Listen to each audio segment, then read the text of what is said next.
नमस्कार दोस्तों, मैं प्रशांत कुमार शुक्ला एडवोकेट। साथियों, आज के वीडियो में हम लोग बात करेंगे कर्नाटक हाई कोर्ट का एक और इम्पोर्टेंट लेटेस्ट जजमेंट के बारे में। आइए जानते हैं इस जजमेंट में क्या कहा गया और वीडियो को पूरा लास्ट तक बने रहिएगा। चैनल में पहली बार है, चैनल को जरूर सब्सक्राइब कीजिए। पत्नी ने पति का अपमान किया और काले रंग के कारण उससे अलग हो गई। कर्नाटक हाई कोर्ट ने क्रूरता के आधार पर विवाह भंग किया। तो ये एक इम्पॉर्टेंट बात कर्नाटक हाई कोर्ट ने के इस जजमेंट में है।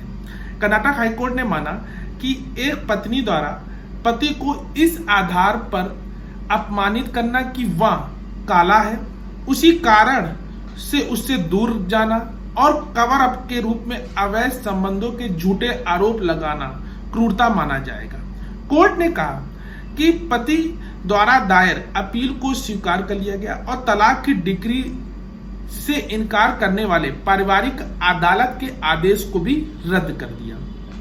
फैसले में कहा गया कि पत्नी पति को काला बताकर उसका अपमान करती थी और इसी कारण से बिना किसी कारण के पति से दूर हो गई और इससे पहलू पर पर्दा डालने के लिए पति पर अवैध संबंधों का झूठा आरोप लगाया। ये तथ्य निश्चित रूप से क्रूरता का कारण बनेंगे। इस जोड़े ने 2007 में शादी की और उनकी एक बेटी थी। 2012 में पति ने तलाक के लिए बेंगलोर में एक पारिवारिक अदालत में दरवाजा खटखटाया।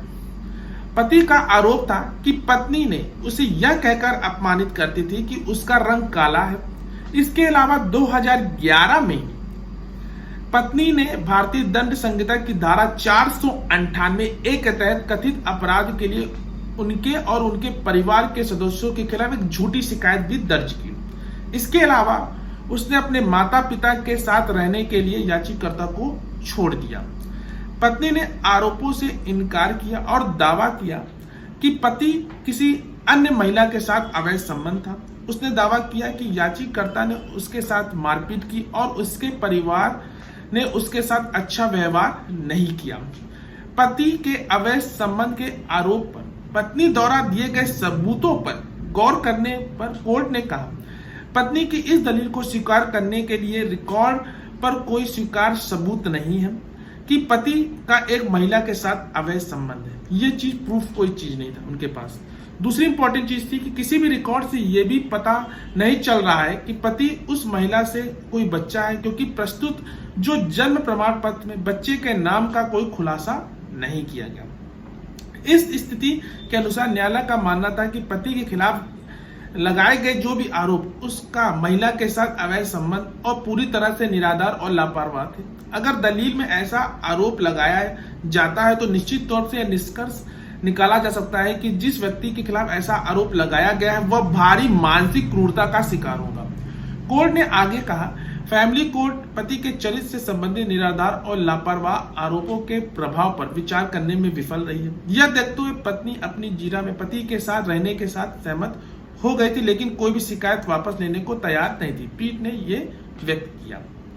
यह तथ्य स्पष्ट रूप से स्थापित करेगा कि पत्नी पति के साथ रहने की इच्छुक नहीं है और पत्नी के बीच एक बड़ी दरार है। मामलों के तथ्यों और परिस्थितियों में पति के साथ रहने पर भी शिकायत वापस लेने के लिए सहमत न होने पर पत्नी का आचरण पति के इस तर्क को खारिज कर देगा कि पत्नी ने पति के साथ दुर्व्यवहार किया।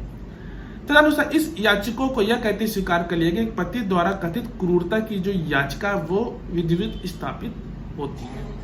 तो आशा करते हैं यह जजमेंट कर्नाटक हाई कोर्ट का आपको समझ में आया होगा। इस जजमेंट का मैं केस टाइटल डिस्क्रिप्शन बॉक्स में दे दूंगा और इसका केस नंबर। आशा करते हैं आपको ये वीडियो पसंद आया होगा और अगर आपके मन में कोई भी क्वेरी हो तो दिए गए कमेंट बॉक्स में जरूर पूछिएगा या हमारे दिए गए व्हाट्सएप नंबर पे भी हमसे संपर्क कर सकते हैं। मिलते हैं एक नेक्स्ट वीडियो में और एक नेक्स्ट जजमेंट के साथ। तब तक के लिए